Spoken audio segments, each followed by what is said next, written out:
Assalamualaikum warahmatullahi wabarakatuh. Saya Wan Muhyiddin di sini. Kita nak ambil peluang malam ini juga dalam More bersama dengan Ustaz Iqbal Zain Al-Jawhari untuk terus bertanyakan soalan-soalan yang penting untuk kita ambil manfaat daripada jawapan beliau, insyaAllah. Jadi terus bersama dalam More kita malam ini, insyaAllah.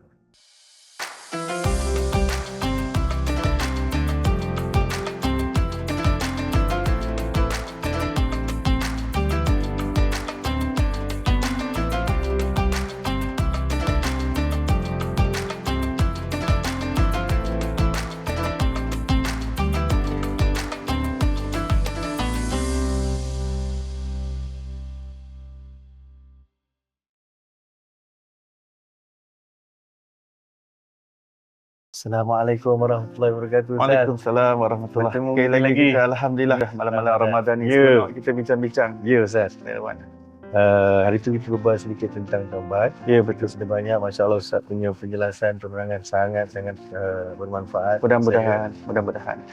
Dan malam ni saya rasa macam saya nak ambil tahu dan nak bertanya kepada Ustaz tentang macam mana bila kita dah bertaubat tu, macam mana kita nak kekal berdisiplin dalam nak membersihkan jiwa kita dan nak mengkonsistenkan amal.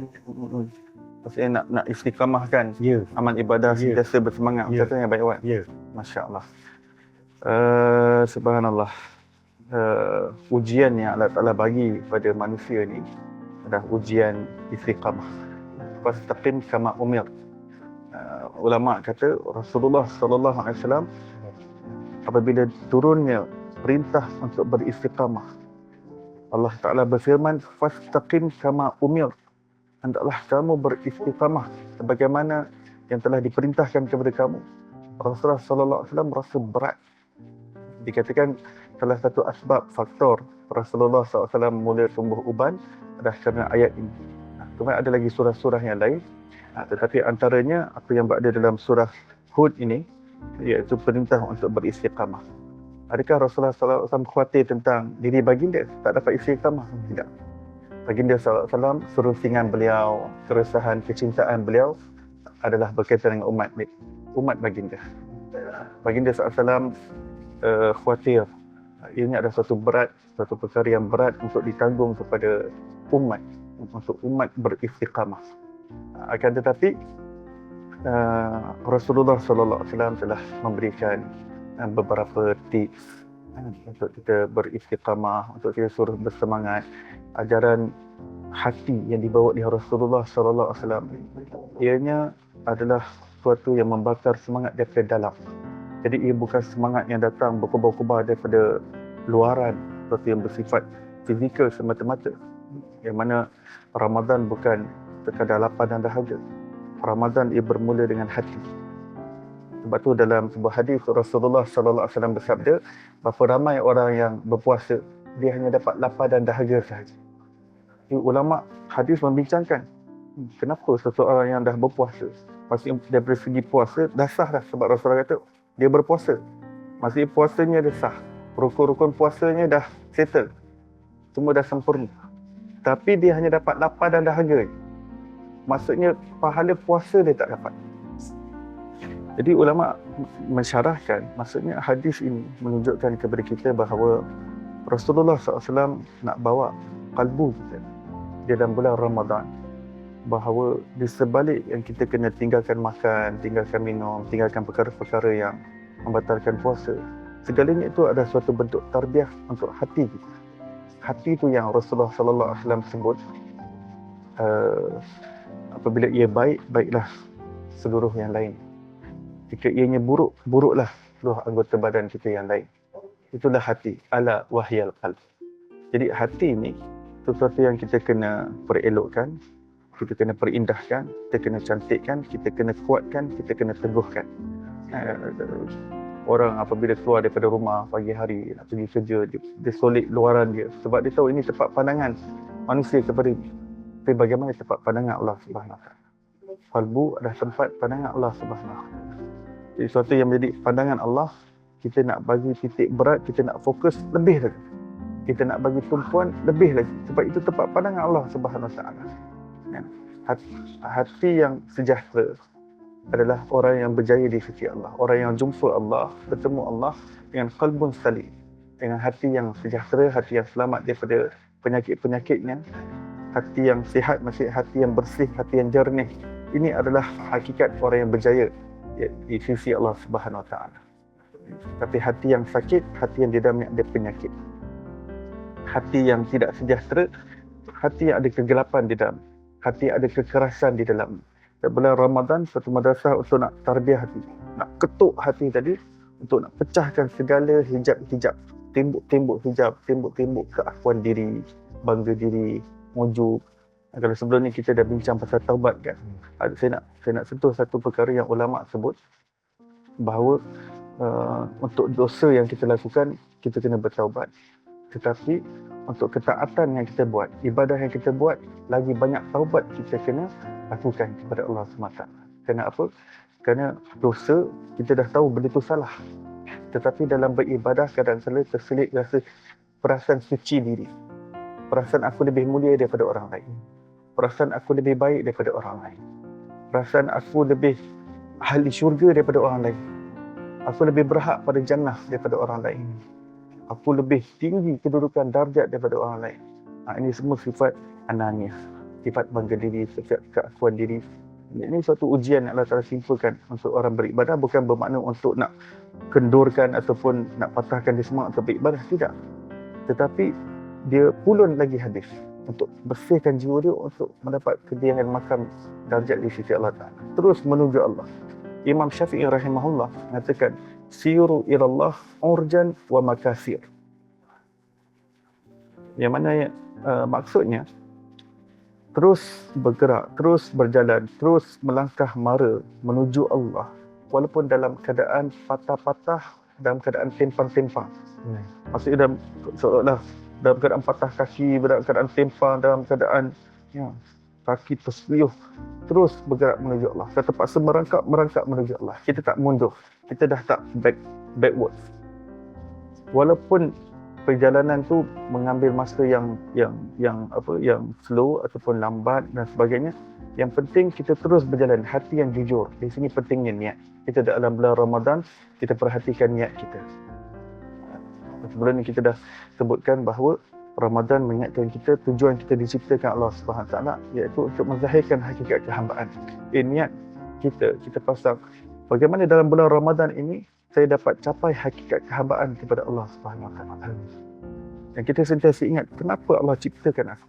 Apa hikmah di sebalik aku wujud di atas dunia ini. Jadi jika minggu kedua, minggu ketiga datang kelusuan dalam beribadah, masuk minggu pertama, Masya Allah, semangat. Masjid-masjid, surau-surau pun penuh, Masya Allah. Tapi minggu demi minggu, kita dah mula lengang. Sebab apa? Sebab kadang-kadang ada kelesuan yang melanda dalam jiwa ini. Itulah didikan dalam bulan Ramadan. Kita nak istiqamah sepanjang tahun. Tapi siapa yang nak menjalani betul-betul latihan sepanjang bulan Ramadan, betul-betul dia dapat istiqamah. Bagaimana minggu yang pertama dia semangat beribadah, minggu kedua pun dia semangat beribadah. Masuk minggu ketiga, lagi semangat dia beribadah. Minggu keempat, lagi semangat dia beribadah.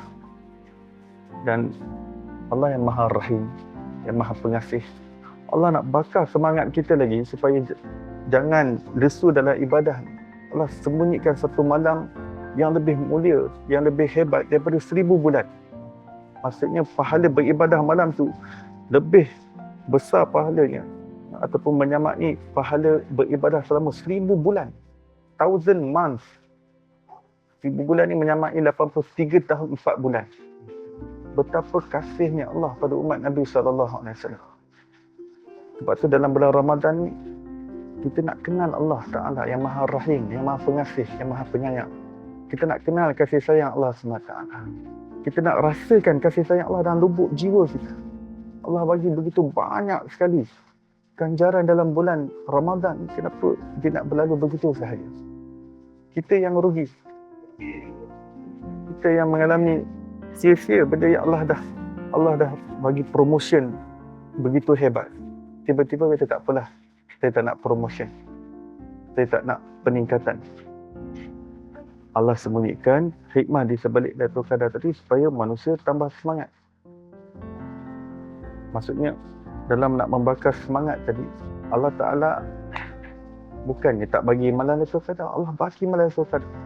Bayangkan Abang Irwan, kalaulah kita kerja dalam sebuah syarikat, sekali bos umumkan kepada pekerja dia, sepanjang bulan Mac ni, katakan sepanjang bulan Mac ni, mana-mana malam yang saya dah tetapkan, saya tentukan secara rahsia, salah satu malam sepanjang Mac ni, siapa yang overtime pada malam tersebut, saya bagi bonus 1000 bulan. Bukan bonus 2-3 bulan, Abang Iwan. Bonus 1000 bulan. Kalau gaji dia 2000 kali 1000. Agak-agak Abang Iwan, orang yang kerja dalam syarikat, dia nak lepaskan tak peluang overtime. Kata mana-mana malam sepanjang daripada hari pertama sampai hari terakhir Mac. Siapa yang overtime kena pada tarikh yang dia tentukan, tarikh yang dia suka, maka dia akan dapat bonus 1000 bulan. Agak-agak ada tak nak lepaskan peluang? Penuh office kan malam-malam. Penuh office malam-malam.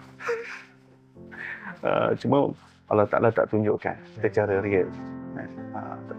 Tapi di situlah pentingnya niat kita untuk dapat sesuatu yang besar di sisi Allah dan keyakinan kepada yang gaib. Ini Allah Ta'ala sembunyikan. Tetapi di sebalik disembunyikan itulah ada hikmah supaya semangat manusia terus terbakar. Motivasi dalaman itu sentiasa push dia untuk terus beribadah. Kerana inilah aku diciptakan Allah. Inna salati wa nusuki wa mahyaya wa mamati lillahi rabbil alamin. Hakikat ayat itu sentiasa berkumandang dalam jiwa kita. Sesungguhnya solatku, seluruh amal ibadahku, seluruh hayatku, seluruh kehidupanku dan matiku lillahi rabbil alamin. Kerana Allah. Kalau mati hidup kita kerana Allah. Kalau solat dan ibadah kita kerana Allah. Kita nak buat yang terbaik kepada Allah. Kita tak nak buat separuh kemudian patah semangat.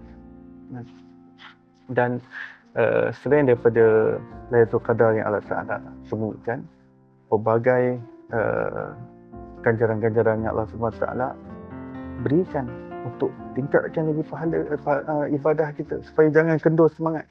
Sebab bila Allah nak latih kita, sebulan ni kan saya kata tadi, madrasah yang mentarbiah kita, ianya workshop yang bagi servis hati kita. Hanya ada washing machine yang cuci hati kita. Ianya umpama apa? Umpama charger yang charge hati kita. Jadi kita nak rebut peluang yang Allah bagi. Allah kata dalam sebuah hadis diriwayatkan bahawa satu amalan sunat ganda kepada satu amalan fardu. Satu amalan fardu digandakan 7 amalan fardu. Inilah didikan. Dan itulah ujian. Didikan tarbiyah dalam bulan Ramadan, sejauh mana kita dapat bertahan. Ada orang, memang selalu orang bertanya, kenapa minggu kedua, minggu ketiga kita dah mula lesu? Kerana di situ ada didikan. Di situ ada tarbiyah. Siapa yang sedang tarbiyah kita? Allah Azza wa Jalla. Sebab tu dalam bulan Ramadan kita kenal Allah, kenal Allah. Apalagi ganjaran yang Allah bagi dalam bulan Ramadan. Allah Subhanahu Wa Taala menjadikan bau mulut orang yang berpuasa seperti lebih wangi daripada haruman kasturi. Allah Ta'ala jadikan seluruh malaikat-malaikat dan seluruh ikan-ikan di lautan semua beristighfar untuk orang yang berpuasa. Dan pintu syurga dibukakan dan syurga dihiaskan untuk umat Nabi SAW yang beriman, yang hidupkan ibadah yang bulan Ramadan. Kenapa nak kena bagi tahu syurga dihiaskan? Kalau kita tak nampak syurga tersebut, itu untuk rohani kita, untuk kelazatan rohani, kelazatan jiwa kita, untuk bakar semangat dalaman. Sebab semangat ini dia bermula daripada hati yang nakkan Allah, hati yang nakkan akhirat, hati yang nakkan syurga. Dan syurga itu destinasi yang kita inginkan kerana di sana diizinkan untuk kita berjumpa dan melihat Allah Subhanahu Wa Taala. Jadi seolah-olahnya Allah bagi kita Ramadan untuk latih kita bagaimana sepanjang hidup kita ini adalah seolah-olah puasa Ramadan. dan berbukanya tatkala kita berjumpa dengan Allah Subhanahu Wa Taala. Kegembiraannya bila kita dapat jumpa Allah Subhanahu Wa Taala. Jadi terus berjalan dalam keadaan yang tempang-tempang, yang kalau kita dapat mampu buat 20 rakaat itu yang terbaik setiap malam. Tambah lagi qiyam mulai tahajud. Tapi kalau tak mampu, buat apa yang termampu. Kemudian tingkatkan daripada masa ke semasa.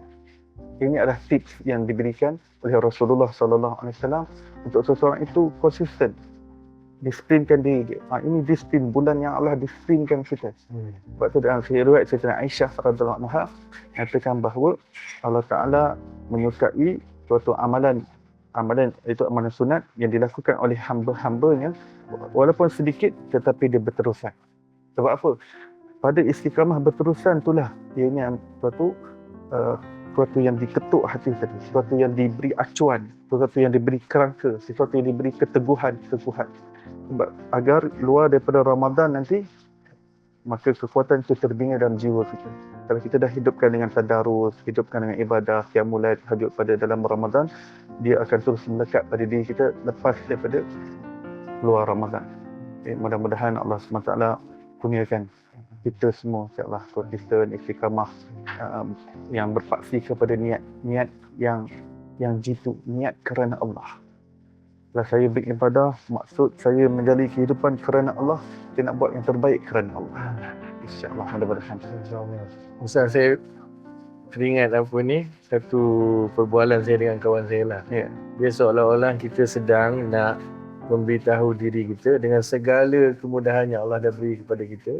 Baik Ramadannya, baik taubatnya, baik dengan kita menjadi umat bagi Nabi Muhammad SAW. Ya, seolah-olah Allah nak mengatakan, wahai hamba-Ku, jangan pening kepala dengan paradigma duit adalah segala-galanya dan segala-galanya adalah duit. Ubahlah paradigmamu kepada Allah lah segala-galanya dan segala-galanya adalah Allah. So perubahan paradigma ni memang seolah-olah macam Ustaz sebutlah, Ramadan ni satu benda yang Allah bagi sebagai nak membantu kita untuk membuat perubahan ini. Betul. Bayangkan kalau tak ada Ramadan. Kalau saya tanya saya sendiri lah. Waduh, luar biasa Ustaz. Terima kasih. Sama-sama. Atas bermanfaat. Alhamdulillah. Kita sekarang tibalah masa untuk kita bermurid. InsyaAllah. Apa yang ada, insyaAllah. Allah mawjud. Bismillah. Bismillah.